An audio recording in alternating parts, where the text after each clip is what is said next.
दोस्तों नमस्कार, मैं जगन्नाथ गौतम देश रोजाना स्टूडियो में आपका स्वागत है। दोस्तों आज हमारे स्टूडियो में आज खास मेहमान हैं और वो हैं दीप भाटिया जी। दीप भाटिया जी 5 साल तक मानव अधिकार आयोग हरियाणा के सदस्य रहे और अब पिछले 5 साल से लगातार मानवाधिकार आयोग के हरियाणा के अध्यक्ष रहे हैं। तो दोस्तों जैसा कि आप नाम से ही जानते हैं कि मानव अधिकार आयोग यानी संविधान ने जो किसी भी भारतीय नागरिक को अधिकार दिए हैं उनकी रक्षा करना मानव अधिकार आयोग का कर्तव्य है, चाहे वो राज्य का हो चाहे राष्ट्र का हो।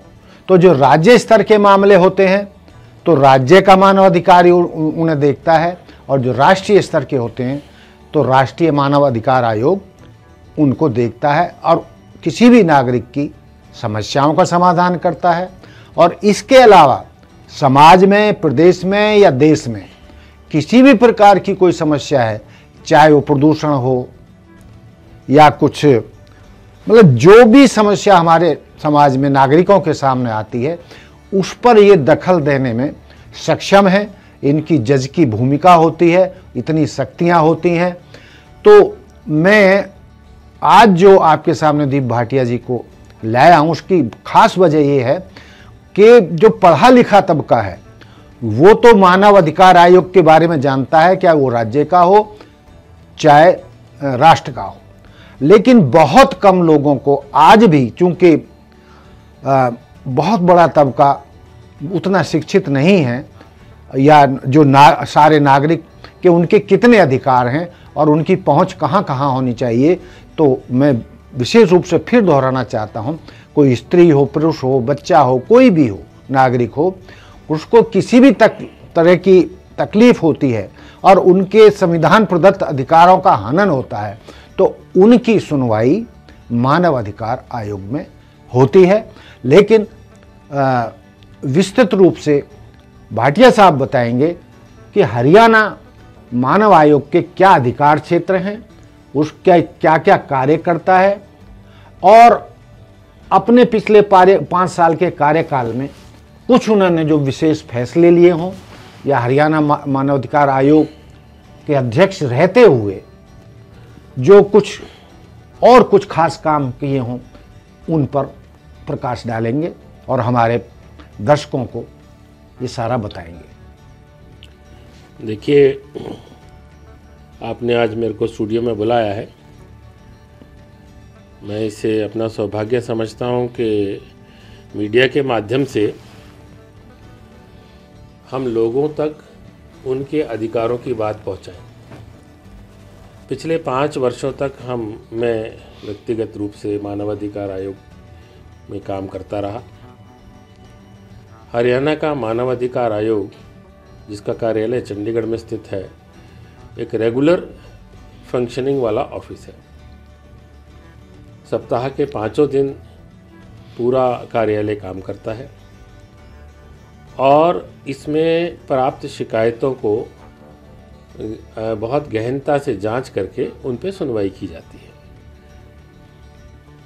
इसमें शिकायत भेजने के लिए ना तो कोई कोर्ट फीस लगती है, ना किसी वकील को करने की आवश्यकता होती है, ना ही कोई ऐसा सेट परफॉर्मा है कि उसके माध्यम से आप सिर्फ दरख्वास्त दे सकते हैं। हम ईमेल के तौर पर इन शिकायतों को लेते रहे हैं। साधारण पोस्ट हो, रजिस्टर्ड पोस्ट हो, व्यक्तिगत कोई आकर दे, चाहे वकील के माध्यम से दे, चाहे व्यक्तिगत दे, चाहे कोई एनजीओ के माध्यम से आए, सब प्रकार की शिकायतों को जहां ये लगता है कि इसमें किसी व्यक्ति के मानव अधिकारों का हनन हो रहा है, उनके बारे में मानव अधिकार आयोग सुनवाई करता है। जैसे देश में जो 1993 में मानव अधिकार के लिए विशेष कानून बनाया गया था, उसमें 2 प्रकार के कमीशंस का सेटअप बनाया गया है। एक है राष्ट्रीय मानव अधिकार आयोग, जिसको मैंने 4C बोलते हैं, नेशनल ह्यूमन राइट्स कमीशन। एक बनाया गया स्टेट ह्यूमन राइट्स कमीशन, जो हर स्टेट के अंदर एक होगा। संविधान के अंदर जितने भी कार्य सरकार के बांटे गए हैं वो 3 श्रेणियों में आते हैं, शेड्यूल 1, शेड्यूल 2 और शेड्यूल 3। एक शेड्यूल है जिसे हम बोलते हैं सेंटर लिस्ट। अच्छा, सेंटर लिस्ट का वो मतलब होता है जिसमें सिर्फ केंद्र सरकार को अधिकार होता है कानून बनाने का और नियामत करने का और उस डिपार्टमेंट को चलाने का, जैसे defence, foreign affairs, postal, banking, ये सारे काम केंद्र सरकार के हैं। इसमें स्टेट दखल सीधा नहीं करता। दूसरी लिस्ट होती है स्टेट लिस्ट। स्टेट लिस्ट के अंदर बहुत सारे हैं, जैसे लॉ एंड ऑर्डर है, पुलिस और हेल्थ, बहुत सारे ऐसे विषय हैं लंबे जो स्टेट के पास आते हैं, जैसे जो राज्य सरकार जिसको होल्ड करती है। तीसरी लिस्ट होती है कनकरेंट लिस्ट, जिसमें केंद्र और राज्य दोनों कानून बना सकते हैं और दोनों अपने डिपार्टमेंट्स उसमें चलाते हैं जी। तो जो राष्ट्रीय स्तर पे मानवाधिकार आयोग बना है उसको इन तीनों के अंदर दखल करने का अधिकार दिया गया। जो स्टेट के कमीशन हैं उनको अधिकार दिया गया, वो स्टेट लिस्ट और कनकरेंट लिस्ट दोनों के मामलों को डील कर सकते हैं। और कोई भी जो आयोग एक उसको जुरिडिक्शन में जिसके भी पड़ता है वो उसमें संज्ञान लेता है तो दूसरा आयोग उसमें दखल नहीं करता। आयोग ये जो होता है मानव अधिकार का आयोग जो बनाया गया उसको बहुत एक वरिष्ठ लोगों को उसमें रखने की नियम बनाया गया। जो नियम के मुताबिक शुरू में संगठन का सिस्टम बना था उसमें राष्ट्रीय स्तर पे जो NHRC का चेयरमैन होगा उसके लिए कंडीशन थी कि वो ex chief justice of India होना चाहिए जी। बाकी एक सुप्रीम कोर्ट के जज, एक हाई कोर्ट के चीफ जस्टिस, 2 बाहर के लोग जो इस फील्ड के विशेष ज्ञाता हों उनको रखने की प्रोविजन बनाई गई। ऐसे ही स्टेट के अंदर जो प्रोविजन बनाई गई थी वो ये बनाई गई थी कि chief justice of A high court जो है वो इसका चेयरमैन होंगे, एक हाई कोर्ट के जज या कोई सीनियर सेशन जज या एक कोई इस क्षेत्र का और तीसरा व्यक्ति जो इस फील्ड का ज्ञाता हो वो इसका सदस्य हो सकता है, जैसे कि मैं था। अब वो क्योंकि सब जगह चीफ जस्टिस की उपलब्धता में दिक्कत थी तो उस नियम में थोड़ी सी ढील की गई है। यदि चीफ जस्टिस ना उपलब्ध हो तो सुप्रीम कोर्ट के जज को NHRC का चेयरमैन बनाया जा सकता है। ऐसे ही हाई कोर्ट के किसी जज को स्टेट कमीशन का चेयरमैन बनाया जा सकता है। ये उसमें थोड़ा सा नियम में परिवर्तन किया गया। इस कमीशन के पास जो भारत के अंदर बनाया गया मानव अधिकारों के बचाव के लिए नियम, उसमें जो भी ऑब्जेक्ट है वो ये है कि देश की सरकार या सरकार का कोई नुमाइंदा या अधिकारी जिसको संविधान के तहत या किसी शक्तियों के तहत कोई शक्तियां दी गई हैं, अधिकार दिए गए, वो किसी व्यक्ति के साथ ज्यादती ना करे, उनका उल्लंघन तो नहीं कर रहा है। वो व्यक्ति किसी जो एक कॉमन सिटीजन ऑफ इंडिया है उसके साथ गवर्नमेंट का कोई रिप्रेजेंटेटिव मतलब सरकार के द्वारा किसी भी प्रकार से कोई ज्यादती ना हो। ये आयोग व्यक्तिगत झगड़ों के अंदर नहीं पड़ता। A और B का झगड़ा है उसमें आयोग का दखल नहीं होता। लेकिन यदि अधिकारी, सरकार का कोई अधिकारी किसी काम में मानव अधिकारों का हनन कर रहा है, किसी भी नागरिक का, चाहे वो छोटा है चाहे वो बड़ा है, वो अपनी सुनवाई के लिए मानव अधिकार आयोग को अंदर दस्तक दे सकता है।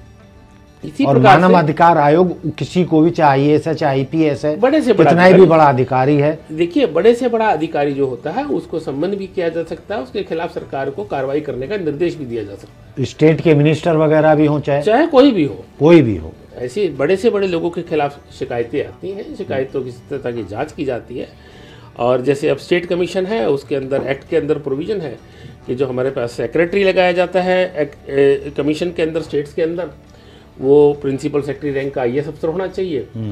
और एक इन्वेस्टिगेटिंग एजेंसी मतलब किसी विषय की यदि जांच करवानी हो उसके लिए एक कम से कम IG रैंक का अफसर और पूरी एक पुलिस की टीम हमारे पास आयोग में दी जाती रही है, क्योंकि वो उसमें एक्ट में ही ऐसी प्रोविजन की गई है जी।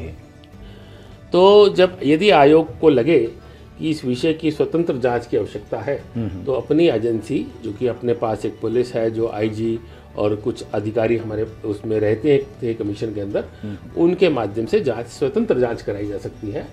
और यदि जांच में कोई उल्लंघन पाया जाता है कि मानव अधिकारों का हनन हुआ है तो सरकार को वो एक रिकमेंडेशन भेजी जाती है मानवाधिकार आयोग की तरफ से कि इसमें ये अमुक अमुक वायलेशंस पाई गई हैं और अमुक अमुक अधिकारियों के खिलाफ कार्रवाई होनी चाहिए।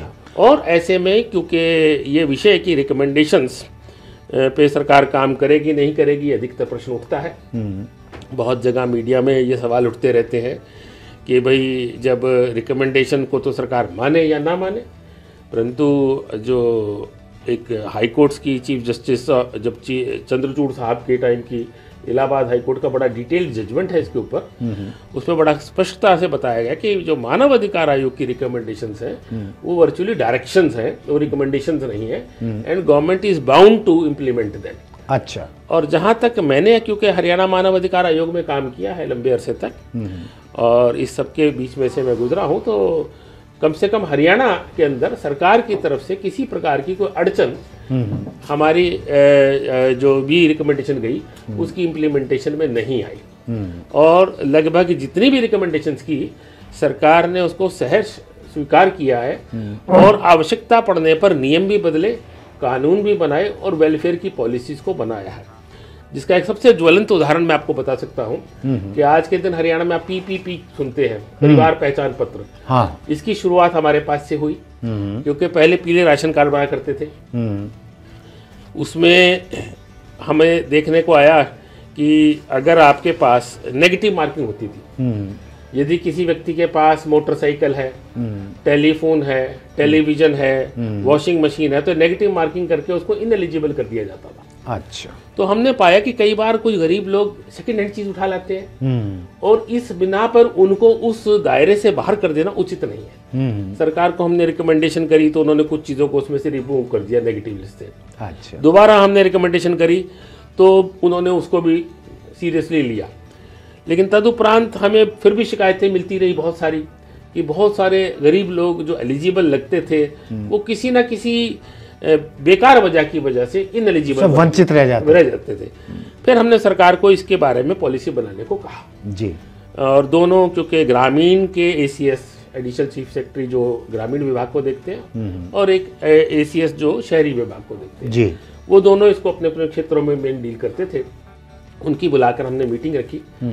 फिर उस विषय को सरकार ने बड़ी गंभीरता से लिया और हमें बताया गया कि ये मुख्यमंत्री जी ने स्वयं संज्ञान ले लिया है और जल्दी ही इसके ऊपर बहुत हम बड़ी पॉलिसी लेकर आ रहे हैं जी। जिसका नतीजा ये PPP आया, जिसके तहत सारे वो जो माइनस नेगेटिव मार्किंग थी खत्म कर दी और सरकार ने बना दिया कि सेल्फ डिक्लेरेशन से आप इनकम दीजिए, अगर वो इनकम उस स्लैब से नीचे है हम अपनी जांच कर लेंगे, अगर कोई सत्यता करने की आवश्यकता हो उसको ऑटोमेटिकली हम गरीबी रेखा से नीचे मान लेंगे। लेकिन इस पे कुछ शिकायतें भी लोगों को मिल रही हैं, कहीं विरोध भी हो रहा पहचान पत्र के ऊपर, ऐसा है कई समस्याएं आ रही हैं। देखिए जब कोई नया सिस्टम बनता है तो उसमें प्रॉब्लम्स तो नहीं आती हैं, लेकिन वो जो एक बहुत बड़ी समस्याएं थी कि आपके पास एक पुराना वो पड़ा है, वॉशिंग मशीन पड़ी है, फर्ज करिए घर पे काम करने वाली किसी आया को हमने अपना पुराना टेलीविजन दे दिया, सिर्फ या आपने देखा कोरोना काल के अंदर सरकारी स्कूलों के अंदर भी इंटरनेट के माध्यम से ऑनलाइन क्लासेस हुई। अब ऑनलाइन क्लास जब आप लेते हैं तो आपको इंटरनेट कनेक्शन चाहिए जी। वो 300, 400, 500 रुपए महीने के हिसाब से लोगों ने ले रखा था, गरीब लोगों ने भी लिया था। उसमें टेलीफोन की लाइन फ्री मिलती थी जी। अब वो टेलीफोन की वजह से इनएलिजिबल हो गए तो ये कोई भद्दा मजाक था। तो उन सब समस्याओं को दूर करके एक नए रास्ते पर चले हैं। धीरे धीरे मुझे लगता है सरकार इस पर गंभीरता से करेगी और जहाँ शिकायतें आती है हम उसको सीरियसली लेते भी हैं। जहाँ कोई इनकम गलत ऐड हो गई है उनको हमने ठीक करवाया है। कई जगह 80,000 की जगह 8 लाख लिखा गया, उसको ठीक कराया, करेक्शन कराया, ऐसे बहुत सारे केसेस आए। इनकम का क्या क्राइटेरिया है, कितने तक? देखिए शुरुआत में शायद 80,000 या 1 लाख कुछ उन्होंने रखी थी साल की, धीरे धीरे उसको उन्होंने बढ़ाया है। अब मेरे ख्याल स्लैब को काफी बढ़ा दिया गया है, जिसके अंदर एक गरीब परिवार कम से कम कवर हो जाता है जी। तो उन सब चीजों को धीरे धीरे सुधार करके जहाँ जहाँ कमियां आ रही हैं उसको ठीक किया जा रहा है। इम्प्लीमेंटेशन में नीचे थोड़ी बहुत दिक्कतें होती हैं, बाकी पॉलिसी में बहुत सुधार हुआ। चलिए ये तो पहचान पत्र की बात हो गई।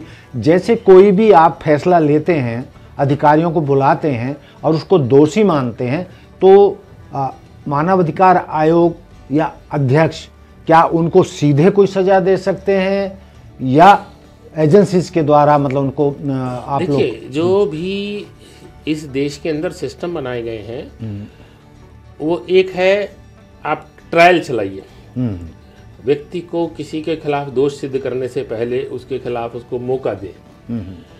आयोग का काम होता है किसी भी बात की जांच करके सरकार को रिकमेंड करना कि ये हमने जांच में पाया है, हमारा ऐसा मानना है कि इसमें ये कार्रवाई होनी चाहिए। और वो यदि किसी जगह किसी अधिकारी के खिलाफ भी लिखा जाता है तो जैसे कईयों के ऊपर हमने जुर्माना लगाया। कुछ बताइए ऐसे जहाँ पर मान लो पुलिस की बहुत शिकायतें, अधिकतर जैसे मानवाधिकार आयोग का जहाँ बात आता है, पूरे देश में सर्वाधिक शिकायतें पुलिस की होती है। अच्छा। कुछ जगह 80%, कुछ जगह 90%, कुछ जगह 60%। उन्होंने ज्यादती की है, कहीं किसी को थाने में मारा पीटा, इलीगली उसको कस्टडी में रखा। तो ऐसे केसेस में जहां हमें जांच में पाया कि गड़बड़ है, हमने उसमें मुआवजा भी दिलवाया और अधिकारियों के पास से रिकवरी भी करवाई, उनके खिलाफ कार्रवाई भी की गई और वो सब हुई। नहीं, हमारे दर्शकों को ये भी बताइए कि पुलिस के खिलाफ या कोई भी डिपार्टमेंट है, चाहे बिजली विभाग हो, 2-2 लाख 5-5 लाख बिल भेज देते हैं किसी भी डिपार्टमेंट से, तो आपके पास वो किस तरीके से शिकायत करें, इसको और रिपीट कर दीजिए, कैसे पहुंच मतलब हो सकती है? मैंने आपको शुरुआत में बताया कि हमारे पास शिकायत करने का सबसे सरल ढंग है, कोई एक व्यक्ति ईमेल भी डालता है उसकी भी सुनवाई की जाती है। ईमेल आम लोग नहीं जानते, आप सिंपल चिट्ठी लिख देंगे, मानवाधिकार आयोग Haryana, plot number 1 sector 33A Chandigarh, तो भी उस पर सुनवाई होगी। तो किस तरीके की शिकायत? एक तो आपने बता दिया कि 60, 70, 80% तो पुलिस डिपार्टमेंट के खिलाफ जी आती हैं कि उन आम नागरिक के साथ ज्यादती की गई, और किस तरीके के केसेज आपके पास? हर प्रकार की शिकायतें, जैसे आपको बताया मैंने, गरीबी रेखा से नीचे वालों का, लेबर से कंसर्न लेबर वेलफेयर फंड है, उसमें सेस लगा हुआ है बिल्डर्स के ऊपर, काफी करोड़ों रुपया सरकार के पास वो फंड रहता है लेबर के वेलफेयर के लिए।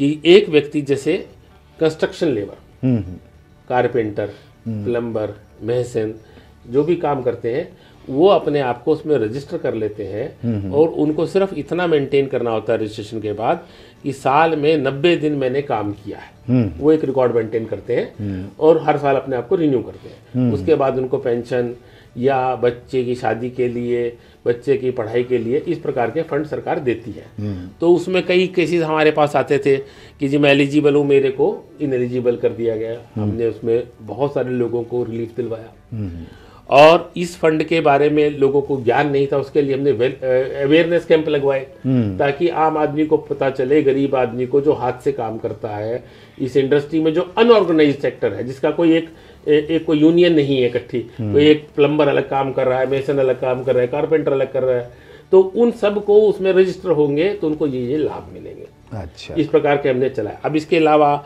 एक बहुत बड़ा फील्ड है जहाँ मानव अधिकारों का हनन होता है, वो होता है जेल। जी हाँ, यस। तो जेलों के विषय को हमने बहुत गंभीरता से लिया। हरियाणा की सब जेलों को हमने इंस्पेक्ट किया। व्यक्तिगत तौर पर हमारे चेयरमैन साहब, हमारे दूसरे मेंबर साहब, मैं लगभग हर जेल में हम गए, हर जेल की कमियों को देखा, उनको सुधरवाया। पिछले, मैं एक बात दावे से कह सकता हूँ, पिछले 5 वर्ष में हरियाणा की जेलों के अंदर बहुत ज्यादा सुधार हुआ है जी। आज हरियाणा की कई सारी जेलों के अंदर भोजन की शिकायतें नहीं है, पानी साफ पीने को मिल रहा है, यहाँ तक कि वहाँ पर वेलफेयर के लिए जो है उनको 9,000 से 11,000 उनको कर दिया गया पर मंथ। वो अपना सामान जेल में खरीद कर अपनी मर्जी से खा सकते हैं, वो अपने परिवार से लेकर। अब हमारे पास पहले अलाउ नहीं था, पहले बहुत कम थी वो स्लैब। अच्छा। और उपलब्धता भी सामान की कम थी। अब बहुत सामान की उपलब्धता, क्वालिटी बढ़ी है, उसका उसकी वो लेवल 11,000 तक कर दिया गया है। फिर एक समस्या हमें लगी, कुछ लोग जेल में ऐसे होते हैं जिनका परिवार सपोर्ट नहीं करता, तो वो बेचारे क्या करें। हमने अथॉरिटीज को बोला कि इसके अंदर जो उसकी मशक्कत के पैसे हैं, जो जेल में वो काम कर रहा है, वो पैसे खर्च के इसको दे दो। तो उस रिकमेंडेशन के ऊपर सरकार हमसे भी एक स्टेप आगे गई। उन्होंने कहा हम मशक्कत के पैसों को नहीं छेड़ते, जो इसके पैसे इसने जेल में कमाए वो इसको जेल से बाहर जाने पे इसको देंगे, इसके सेटलमेंट में फायदा करेगा। जिस व्यक्ति को 45 दिन तक कोई जेल में मिलने नहीं आता, उसकी मूलभूत आवश्यकताओं का खर्चा सरकार स्वयं देगी। अच्छा, ये सरकार ने हमारी रिकमेंडेशन के ऊपर एक बहुत बड़ा स्टेप लिया। तो जेल ही होते उनको कितना पारिश्रमिक मिलता है और क्या क्या काम करना पड़ता है, उसके बदले कितना? ऐसे जेल के अंदर जो पारिश्रमिक था पर जो डेली उसको मिलता था, वो भी हमें लगा कि कम है। ये मामला पहले बहुत समय तक आर्ग्यूमेंट में रहा, सुप्रीम कोर्ट तक गया, लेकिन वो कुछ 50-60 रुपए कोई मात्र ही उसको मिलते थे। उसको हमारी रिकमेंडेशन के बाद सरकार ने डबल कर दिया। अच्छा, 100 से ऊपर पहुंच गई है। अच्छा अच्छा। तो और वेलफेयर की और भी स्कीम वहां पर चलानी शुरू कर दी है। अब जैसे हमारे जेल में एक बहुत समस्या मिलती थी मेडिकल की, कि कंबल या कुछ ऐसे कॉमन जो चीज़ें थी जो एक कैदी से दूसरे कैदी को ट्रांसफर होती थी, उससे वो स्किन डिजीज बहुत फैलती थी। हर जेल में लगभग जो है लॉन्ड्री की मशीन लगवा दी गई है। ओहो, बहुत बढ़िया। तो उससे क्या है कि स्किन डिजीज के अंदर काफ़ी कंट्रोल हो गया। उनको मेडिकल सुविधाओं को बढ़ाने के लिए लगातार हमने डॉक्टर्स के लिए कहा है। कुछ जेलों में तो आपको जान के आश्चर्य होगा, कुछ कैदियों के ऊपर सरकार पर डे के हिसाब से मैंने देखा आंकड़ा, कई हजार रुपए पर डे खर्च कर रही है उनके इलाज के ऊपर। अच्छा अच्छा। तो जो इलाज उसको शायद बाहर ना मिल पाता, इतना खर्चा कर रहे हैं। तो उस प्रकार से ये भी क्योंकि मानवतावादी कदम है, हम किसी भी व्यक्ति को तड़पने नहीं दे सकते। कानून में उसको सजा है, वो सजा काटेगा, लेकिन जो उसको एक मानवता के नाते उसको हम दिलवा रहे हैं, जो संविधान अधिकार देता है। हाँ, इसी प्रकार से स्कूलों की शिकायतें कि स्कूल की बिल्डिंग ठीक नहीं है। हाँ, थोड़ा संक्षिप्त में। हाँ, उसको हमने लिया बिल्डिंग्स को सुधारने के लिए क्या सरकार ने उसके लिए फंड रिलीज किया। अच्छा। बैठने के बेंच नहीं है, बेंचों के लिए कई करोड़ रुपए सैंक्शन किए। तो इस प्रकार की भी कूड़े की समस्या की बात आई, उसको हमने हर जगह जहां जैसी समस्याएं आई, नगर निगम से लेके बड़े अधिकारियों से लेके उनको सुलझवाया है। ऐसे लगभग हर चीज जहां पर सरकार का फर्ज बनता है काम करने का, और वो नहीं कर पा रही तो हम उसको डील करते रहे। और हरियाणा का मानवाधिकार आयोग बहुत अच्छा काम करता रहा। देश के मैं कहता हूँ स्टेट कमीशन के अंदर बहुत ज़्यादा एक्टिव में अगर कोई आता था तो हरियाणा का आयोग रहा। चलिए, हमारे वार्तालाप के बीच में ये और बता दें कि कोई अधिकारी जैसे दोषी पाया गया और आपने उसके लिए कुछ सज़ा रिकमेंड की, तो कोई आपके कार्यकाल में 5 साल में क्या किसी अधिकारी को या किसी आरोपी को सज़ा मिली? हाँ, बहुतों के साथ उनके जैसे इंक्रीमेंट्स रोक दी गई, उनको डिमोट कर दिया गया, उनके खिलाफ मुकदमा दर्ज कर दिया गया। तो लगभग जितनी रिकमेंडेशन हमने करी, कोई भी रिकमेंडेशन सरकार ने रिजेक्ट नहीं की। एक आध के अंदर सरकार से हमारा वो चला, जैसे नील गाय का इशू है कि नील गाय ने टक्कर मार दी और व्यक्ति को चोट लग गई, तो या मर गया तो वो विषय भी सरकार के साथ चल रहा है। सरकार शायद हाईकोर्ट उसको लेकर गई है, मैंने सुना कि क्योंकि उसमें कि वे कंपनसेशन, हमारा कहना है कि सरकार को सुरक्षा देना काम है। और कोई मुद्दा संक्षिप्त में कोई रह गया हो याद करके बताएं। देखिए, मुद्दे तो बहुत सारे हैं। मैं बता रहा हूँ एजुकेशन का, एक मैं आपको एक बड़ा अच्छा रोचक किस्सा बताता हूँ कि जहाँ तक अप्रोच की बात है। एक बच्चे ने मेल डाल दी कि मेरे माँ बाप मुझे मारते हैं। अच्छा। हमने गंभीरता से लिया, छोटा बच्चा था, उसकी आयु लिखी के समझ में आती थी, गुड़गांव का विषय था। तुरंत गुड़गांव के डीसी और कमिश्नर को कहा कि एक बड़े अधिकारी को भेज के इसकी जांच करवाओ।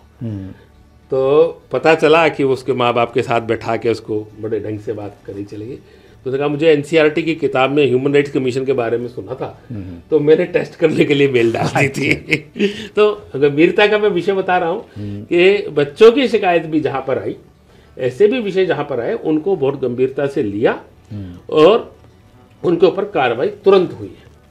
भाटिया साहब, बहुत अच्छा लगा आपने हरियाणा मानव अधिकार आयोग के बारे में विस्तार से बताया, और मैं समझता हूं कि हमारे दर्शक और सभी नागरिक जिनका किसी भी प्रकार से, चाहे पुलिस द्वारा उनके अधिकारों का हनन हो रहा है, जाति की जा रही है, या किसी मजदूर को उसका वेतन नहीं दिया गया है, या और चाहे स्कूल में कहीं जाती है, किसी भी प्रकार से उनके अधिकारों का हनन है या जाति है, तो उन सब समस्याओं के समाधान के लिए आप मानव अधिकार आयोग हरियाणा का से अप्रोच कर सकते हैं, उनको लिख सकते हैं, तो आपकी उस समस्या का समाधान मानव अधिकार आयोग करेगा। लेकिन चलते चलते मैं भाटिया साहब से ये और कहूँगा कि एक बार हमारे दर्शकों को बहुत धीमे से आयोग का पता बता दें चंडीगढ़ में, जिससे वो नोट कर सकें और आपके यहाँ अप्रोच कर सकें। देखिए, एक वेबसाइट है कॉमन NHRC की और हमारे स्टेट कमीशन की। अगर आप नेशनल ह्यूमन राइट्स कमीशन या Haryana state human right commission लिखेंगे तो वो वेबसाइट आपके सामने आ जाएगी। आप उसके पोर्टल में भी कंप्लेंट डाल सकते हैं जी। इसके अलावा उसमें ईमेल एड्रेस भी आपको शो होगा, उस ईमेल पे भी भेज सकते हैं। जो पोस्टल एड्रेस है वो बड़ा क्लियर है। Plot number 1 sector 33A sector 33A निर्माण सदन चंडीगढ़। ये हरियाणा ह्यूमन राइट्स कमीशन का एड्रेस है। इस पे आप सिंपल एक पोस्ट की भी चिट्ठी डालेंगे तो भी उसके ऊपर कार्रवाई की जाती है। तो दोस्तों, ये थे आज के हमारे खास मेहमान दीप भाटिया जी। हरियाणा मानवाधिकार आयोग के अध्यक्ष रहे 5 साल तक। तो आपने विस्तार से उनको सुना और मानवाधिकार में कौन कौन लोग शिकायत कर सकते हैं, किस किस तरीके की शिकायतें कर सकते हैं, और उन शिकायतों को दूर करने के लिए रात दिन मानवाधिकार आयोग आपकी मदद के लिए लगा हुआ है। और किसी भी तरीके की किसी भी नागरिक को समस्या है और उसके अधिकारों का हनन होता है जो संविधान ने उसे दिए हैं, तो उन पर तुरंत कार्रवाई होगी। तो भाटिया साहब, आप हमारे स्टूडियो में आए, आपने इतनी बेहतरीन जानकारी हमारे दर्शकों और नागरिकों को दी, उसके लिए आपका बहुत बहुत शुक्रिया। फिर मिलते हैं किसी दिन नए मुद्दे को लेकर। बिल्कुल। नमस्कार।